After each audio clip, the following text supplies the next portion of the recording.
If y'all have any questions about this grinder after this video or anything about chains, try to leave it in the comments and I'll try and get back to y'all. Again, it's a 620-120. These are made by Tecumec. I believe the Tecumec Super Jolly is the exact same grinder, but it's usually about $100 cheaper on Amazon than the Oregon one. And I'll try to leave a link to the Oregon Maintenance and Safety Manual in the video description. This morning I'm going to do a grinder setup video. I'm not going to really hit the specifics of chain sharpening, just what the different settings on this grinder do. This is an Oregon 620-120, and before I dive into the specs on this thing, it's all dirty. It gets used very frequently in a shop, so it pretty much stays dirty. But before I touch on the specifics of all the settings, I have one thing that I'd like to show y'all. Just at the shop computer over here, anyone can do this. You go to Google, type in Oregon Maintenance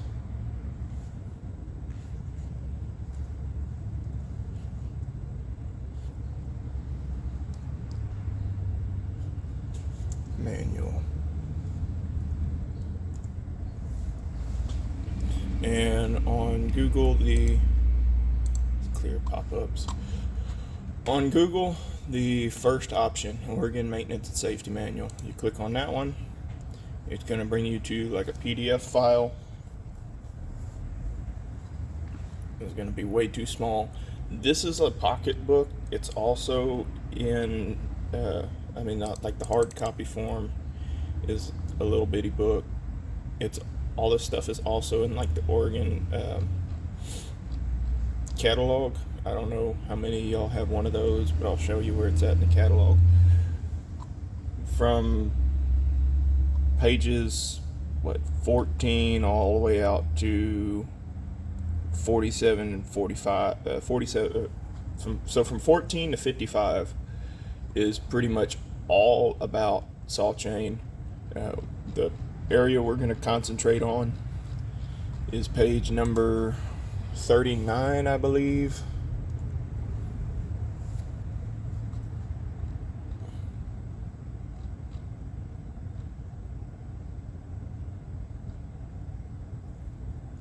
Okay, not 39. Oh no, it's 39 in the book. I don't know if y'all can see this. Let's try to make it bigger. Yeah, page 39 in the book talks about chains cutting slow or rough, not holding an edge. They talk about abrasive damage on the side plates, makes it slow cutting. Abrasive damage on the top plates, it won't cut or cuts crooked. So from here, we're thinking side plate has a lot to do with your speed, because it's saying very slow cutting.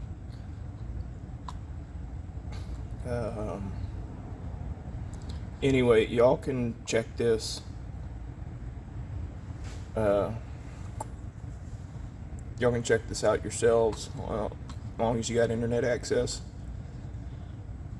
See, it talks about too much top plate angle, where you cut it at like a 50 degree instead of 30, 25, 20, something like that. And it tells you what happens when you run into this scenario. Not enough angle, slows your cut down. From what I understand is like this top plate angle has a lot to do with your cut speed, same with your side plate angle.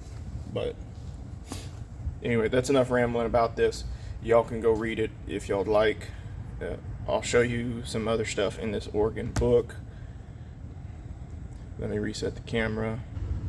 You got chain terminology in here. It's just a good one to touch up on. We talk about your corner, depth gauge. You need to know how Oregon defines all of this stuff. Most of y'all know it already, but at least how Oregon defines it. If you're going to read through their book, to figure out what they're talking about. Sometimes people say, for depth gauge, sometimes people say rake or stops, or trying to think of other names for them. I call them a depth gauge. But that's kind of chain anatomy or terminology or whatever you want to consider it. Here's the more important page where we talk about here's some it's filing errors. Same thing goes for grinding though. Cutter won't feed. You got your cutter angle all jacked up. That's like the hook in the chain is all messed up here. You got too much hook on the chain. Here, cutter's grab, it cuts rough. Angle's messed up on the top plate. It won't feed. Top plate's too thin. It's gonna dull too fast. Angle's less than recommended on your top plate. It's gonna slow you cut down. Angle is too excessive. It's gonna make your side plate edge too thin when this angle is too excessive. And it's also going to cause your chain to dull rapidly. Again, all this is stuff you can find in that Oregon Maintenance and Safety Manual. I highly suggest checking that out. Before I get grinding on this chain, last thing I want to touch on before grinding on chains is, in that safety manual that I keep talking about, you have all your grinding angles. We're just gonna go set up for EXL 3/16 wheel, 25 degree on your top plate, 10 degree on your side plate, and 55, let's see, where is it? Yep, saying 55 for your cutter tooth angle. And then they run all of their depth gauges at 25 thousandths.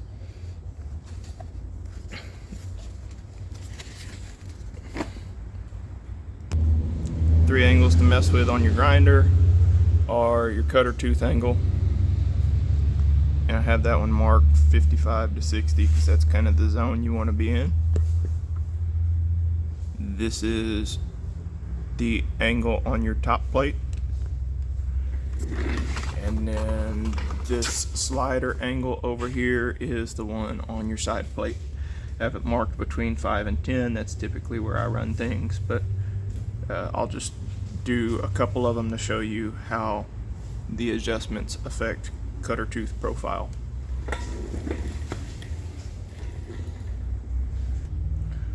Right, first, I'm gonna run everything at a 25 degree top plate angle just for the sake of simplicity, and then I'm gonna adjust the cutter bevel and the side plate. So this first one is running the motor at 50 degrees.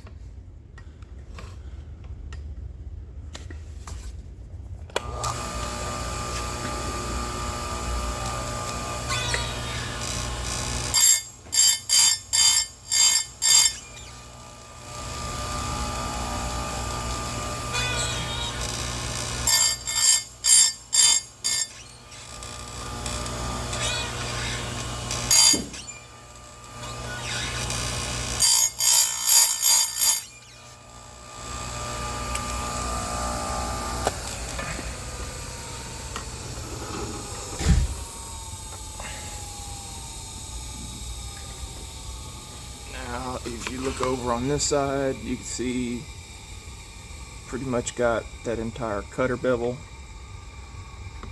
hit. I'm gonna have to sharpen this chain a bunch of times because it got rocked really bad. But if I can get it focused in here, you can see this edge is sharp, and this edge is starting to get sharp. Yeah, this still won't cut because the top plate's damaged and pushed down, but that's 0 degrees, that's 50. I'll do one on the opposite side so you can see the outer profile of the tooth. So these two, this tooth and this tooth, were sharpened at the same set of angles. There's too much hook in here. It's gonna be grabby, and a grabby chain cuts slow, but I think that's due to the angle on the cutter plate and the hook and the depth that the cutter plate was ground to being inefficient. I'm gonna go ahead and hit the same two teeth, but at a steeper angle. So remember what that profile looks like. We're going to 55 degrees instead of 50. Let me get y'all where I'm not gonna hammer on.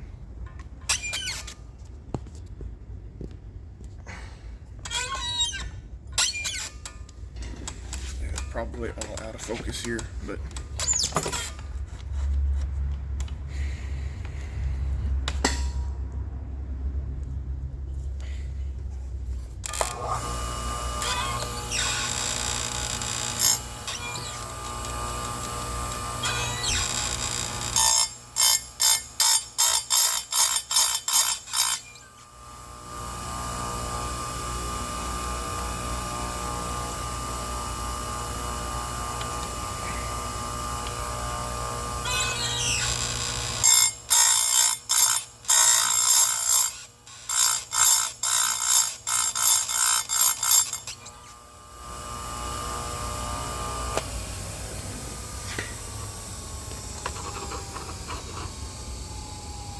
and 55. Stood the angle up a little better. You can see there's a little bit of heat damage on that tooth. And here's your side profile view. It's not near as hooked as it was. You got someone else coming in the shop. And I'll do one more round at 60.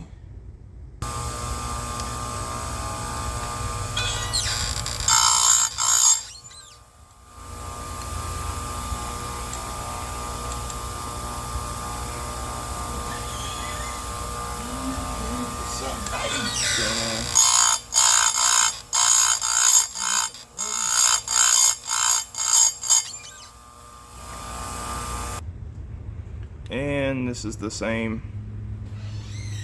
His teeth set up with a 60-degree angle. If the dang phone will focus. You see, not near as much of a hook, but that's probably not going to cut very fast or be as aggressive as it should be. Next thing I'll show you is how the slider angles work. I'm going to set everything back to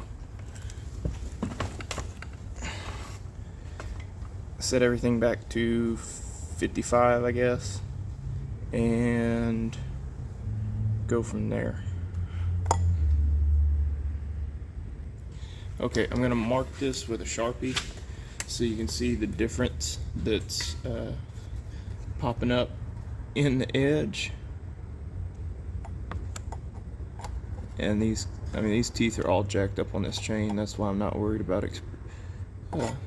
grinding it all these times. But there's a black Sharpie. This is at 0, so this is the edge set at 0. We've already done that. I'll change it to, let's try 5 and 10. That should show well enough. I mean, that should be enough difference to show pretty well. Make sure with the cutter.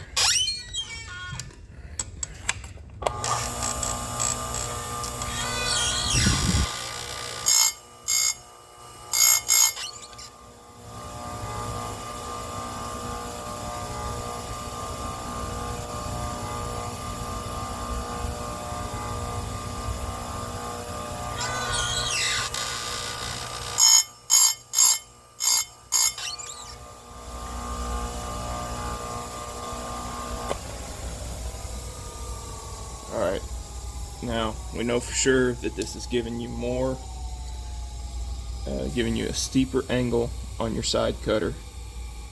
And this was sharpened at 60 degrees, and I set the head tilt back to 55.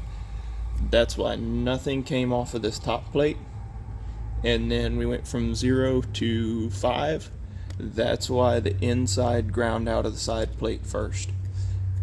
The whole reason this happened is because you're giving it more angle, so it's going to, instead of being, at this angle, now it's like this. That's dramatic, but when you change your angle, it's contacting the inside of the side plate first instead of hitting that whole surface like if I did the same angle. So I'll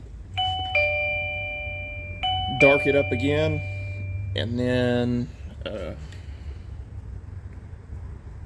I'll dark it up again and grind again. There's 10 degrees, so it should just hit the inside of the side plate again.